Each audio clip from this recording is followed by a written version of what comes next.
So discussions of Japanese history often focus on the Tokugawa period because it's got ninja and samurai, but much of the foundation of Japanese culture dates to the Heian period between 782 and 1167 CE. And when I say Japanese culture, I do mean culture, because the achievements of the Heian period were primarily artistic, especially in literature. Anyway, for our purposes, Heian culture is the high culture of the upper class aristocracy, and obviously focusing on this tiny sliver of the upper class leaves out the experience of most Japanese people. But we know a lot more about the elite than we know about everyone else, because it was the elite who were doing all of the writing things down, and they were writing about the people they found the most interesting themselves. In fact, one of the reasons we know a great deal about the Heian aristocracy is because of Japan's first great novel, The Tale of the Genji by Lady Murasaka Shikibu. Now, one of the first things we learn from texts about the Heian aristocracy is that the aristocracy was dominated by a craze for things Chinese. Now, Chinese visitors to Japan thought the country was backward and out of the way and uncivilized. But one of the reasons the Japanese seemed backwards to Chinese visitors is that the Japanese in the 10th century admired Tang China, which had flourished a couple hundred years earlier. But there was also the fact that the Japanese blended Chinese ideas, especially Chinese Buddhism, with native traditions. In fact, one of the most interesting aspects of Heian Japan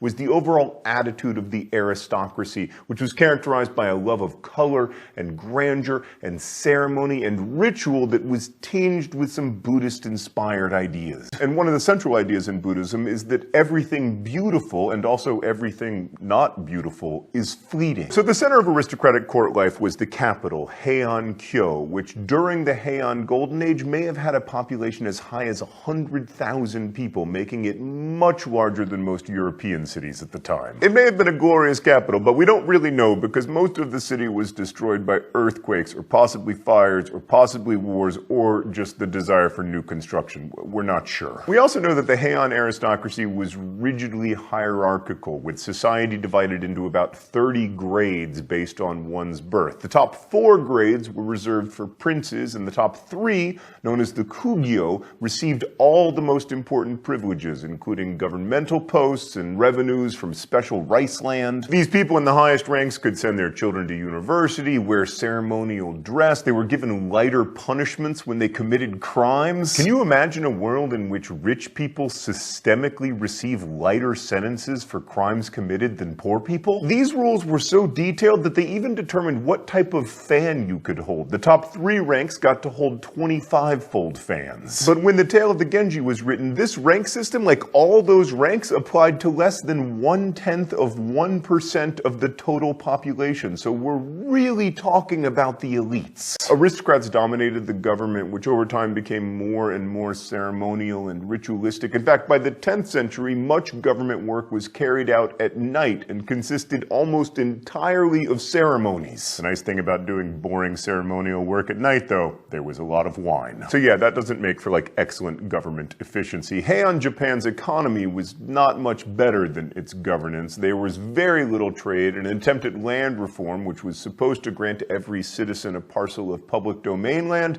totally failed. Meanwhile, aristocrats accumulated vast agricultural landholdings, and by the 10th century, court nobles were largely supported by these tax-free estates called manors. Now, interestingly, the nobles didn't technically own the land outright, as they did in much of Europe. Instead, they owned the rights to income from the land, and then those rights could be transferred to their heirs. So it is similar to ownership, but it wasn't quite ownership. Also different from Europe, upper-class Japanese women could hold the rights to a manor and thus have a rather impressive degree of economic power. And that matters a lot because women played a key role in the flourishing of Heian literary culture that makes this period of history so interesting to study in the first place. Like overall, this inefficient, corrupt cronyism of Japan's government and economy definitely weakened the state, but it also provided time and money for the aristocracy to make beautiful and interesting things. Buddhism was very influential on the aristocrats' aesthetic ideal that beauty must be cultivated because it is so impermanent. This quote from the Tale of Genji illustrates this focus on impermanence. Like the waterfowl that play there on the lake,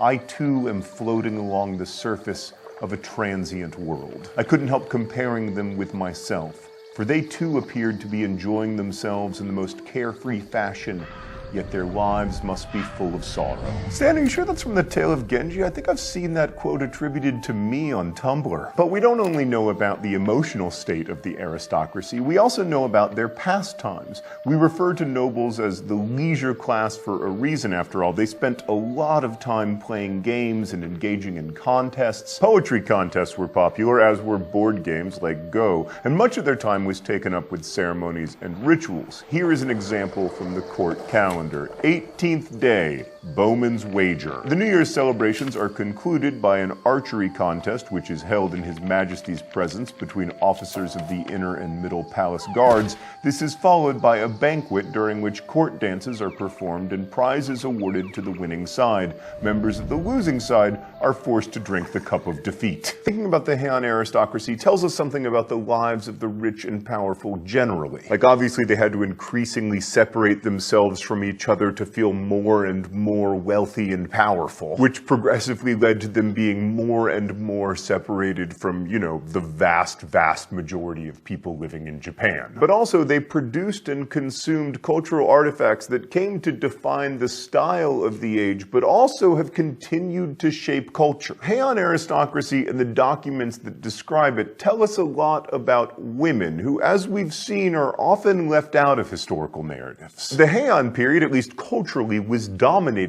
by women, particularly Murasaka Shikibu and Sei Shonagon. So in some ways, at least, unlike almost everything we've studied, our view of the period is dominated by women's perspectives, although it is the perspective of the most privileged women. And what we see is consistent with a lot of upper-class mores. These women are obsessed with their looks, and especially with their clothes, which were cumbersome and heavy. They were expected to wear their hair very long, preferably reaching to the ground. They had to powder their faces and blacken their teeth, and they lived the circumscribed lives typical of upper-class women throughout the world, although there were some legal protections that they enjoyed. Like we talked about how they could have income from property. Laws also protected them from physical violence, specifically prohibiting a husband from beating his wife, which might not sound like that big of a deal, but compared to women's lives in Europe, that was a big improvement. And upper-class women in Heian Japan were all literate and educated, although their education was limited to the types of cultural skills that would make them attractive to men. Poetry, music, calligraphy, maybe some literature. Disciplines like history and law and philosophy were mostly off limits, and that brings me to something I want to talk about. All of these privileges, from the heavy, cumbersome clothes that make it difficult to move, to the kinds of education women could have, or the kinds of limited legal protections they could have, all of that is evidence of a patriarchy. So we see through these women's stories the way that they were able to express themselves and their philosophies and the way that they lived in the world. So women like Murasaki Shikibu lived constrained, cloistered lives, but of course there were opportunities available to them that weren't available to men. And that's what's so exciting about being able to read their narratives. We just don't have many equivalents to that in Europe at the time. That noted, these women, like their male counterparts, spent most of their lives indoors and communicated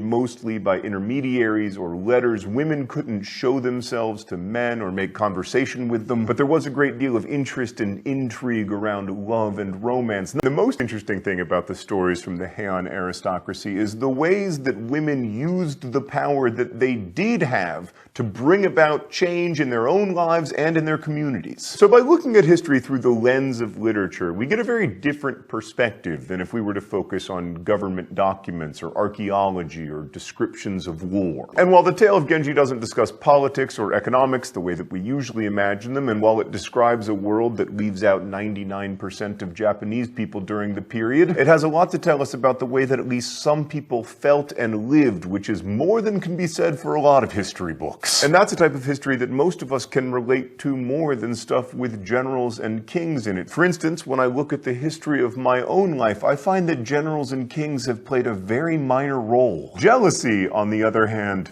not insignificant.